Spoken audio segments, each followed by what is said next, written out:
Bonjour! Vous savez, pendant que les studios d'animation américains faisaient évoluer leurs cartoons entre 1928 et 1937, le reste du monde ne restait pas les bras croisés et les premiers cartoons européens et asiatiques continuaient à faire leur petit bonhomme de chemin. Je vais d'abord vous parler de la Suède avec Robert Högfeldt qui a réalisé Bam Bam, c'est ainsi qu'un troll est discipliné.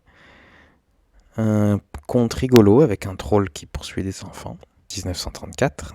En 1935, en Grande-Bretagne, Anson d'hier, qui nous avait déjà réalisé quelques-uns des premiers courts-métrages animés britanniques, continue avec Sam Musquet, une histoire d'amitié pendant les guerres napoléoniennes, avec un espion très discret.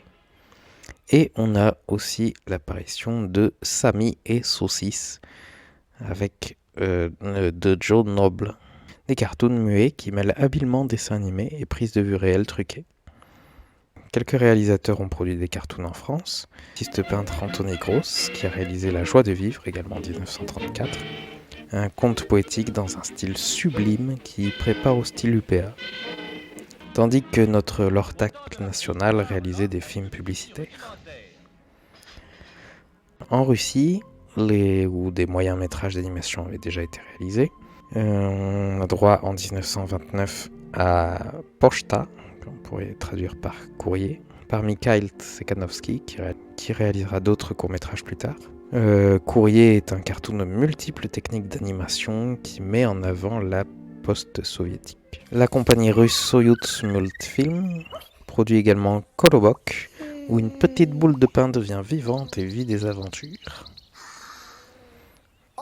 Danil Cherks, qui nous avait déjà donné 5 cas africains en 1927, réalise cette fois les aventures de Munchausen, qui, j'ai le regret de le dire, a un dessin très simple et toujours muet. Et Nikolai Kodataev, qui avait participé à La Chine en flammes, réalise La boîte à musique en 1934, un long cartoon de 20 minutes avec un dessin simple mais stylisé, un humour absurde mais une tendance à la propagande. Part au Japon, rencontrer Kenzo Masaoka, surnommé le Walt Disney japonais.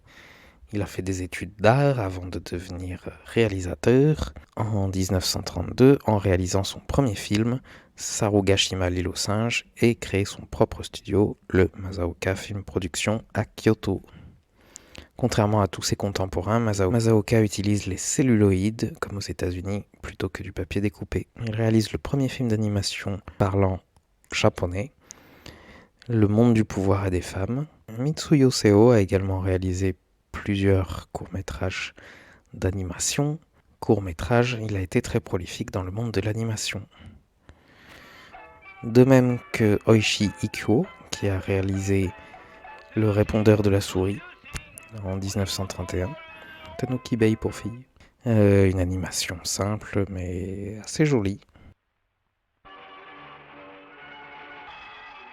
Akuzan Kimura a réalisé Le salut de Yoshishiro, une histoire de samouraï avec de très beaux détails.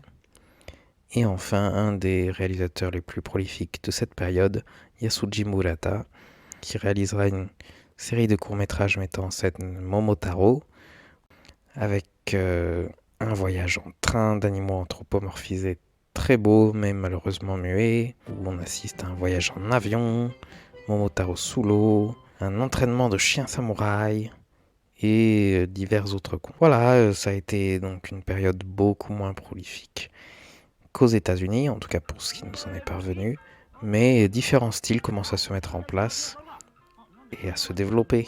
De belles choses vont sans doute en sortir.